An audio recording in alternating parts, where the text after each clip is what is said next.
Friends, कैसे हैं आप सभी। होप करता हूँ कि आप सभी अच्छे होंगे। आज मैं आपके लिए कैसे ऐप लेके आया हूँ जिससे आप अपनी मनपसंद वीडियो मूवीज़ डाउनलोड कर सकते हैं। और ये ऐप आपको क्रोम ब्राउज़र पर अवेलेबल है और ये ऐप आपको प्ले स्टोर पर अवेलेबल नहीं है। प्ले स्टोर पर बस इसका डुप्लीकेट अवेलेबल है, इसलिए आपको ये एप्लीकेशन डाउनलोड करनी है। तो क्रोम ब्राउज़र ओपन करना, ओपन करने के बाद सर्च करें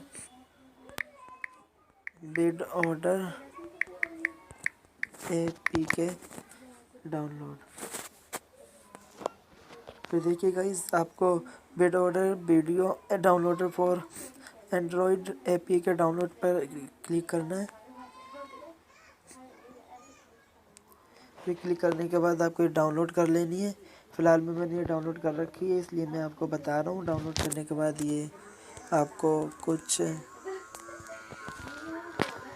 ये रही videoder ऐप आपके ओपन कर लेनी है। फिर ये साइट्स हैं Facebook, Instagram, Twitter, boot, Hotstar, TBF play. अगर आपको मतलब ऑल साइट्स देखनी है तो ऑल पर क्लिक करें।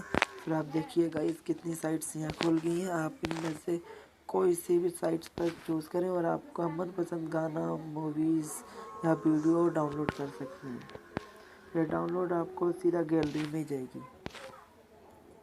और इस मेरे वोल्टेक चैनल को लाइक एंड सब्सक्राइब करना ना भूलें और बेल आइकन को प्रेस करें ज़्यादा से ज़्यादा वीडियो पाने के लिए।